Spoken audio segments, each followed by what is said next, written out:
GlitterXplosion joining us talking all things Apex Legends. The first thing we have to address, though, the elephant in the room, Glitter. Behind you, there is a Tempest Award. That is my Tempest Award. What are you doing with it?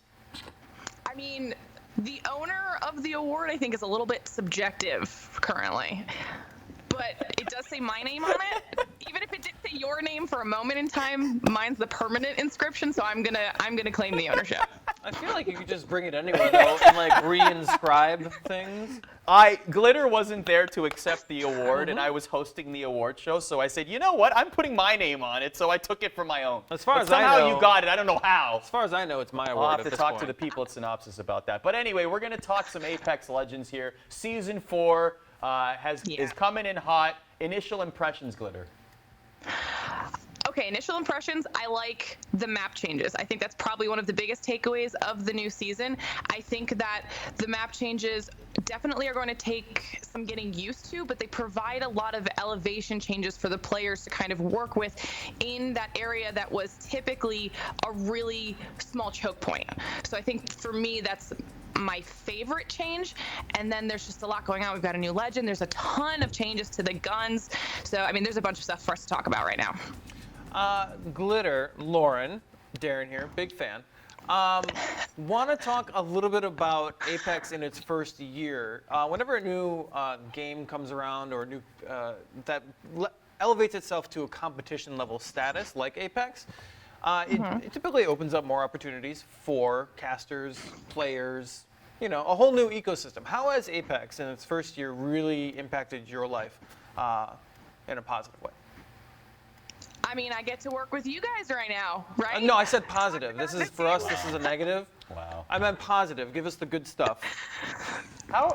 So I think what Apex actually did when it first came out was it gave life back to BR. I think it had kind of gotten a little bit stale up until a certain point, and Fortnite had been the dominating force up until Apex came out. And then Apex did a lot of things mechanically that hadn't been done in a BR before that gave players a reason to get back into the genre.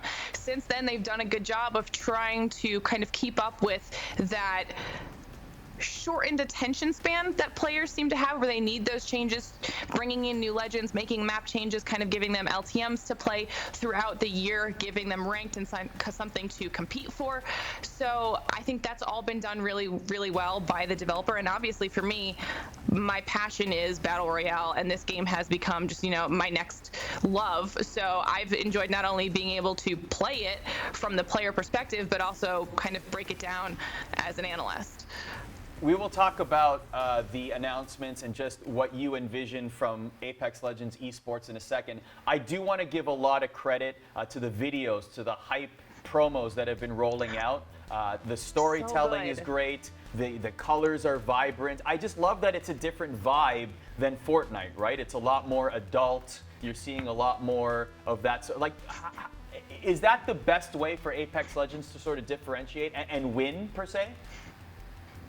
I mean, it's definitely part of it. I think, like you had mentioned, that not only are they just purely entertaining, but they are more adult. I think we saw the strongest example of that with the most recent release of the legend Revenant. His entire cinematic, like, it actually gave me chills the first time I watched it. It was really dark, and it explained a lot about the tone that they're trying to set moving forward.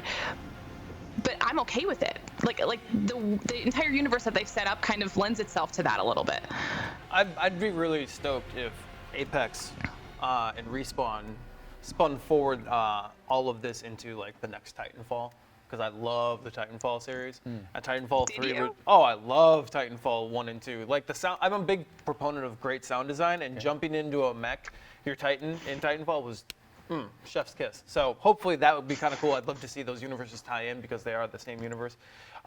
Real quick before we get to the esports side of things, when I was playing, I still pick it up every now and then, but the first battle pass that Apex had was kind of like lackluster. How have they improved that over the last seasons, and is season 4 worth investing into the battle pass?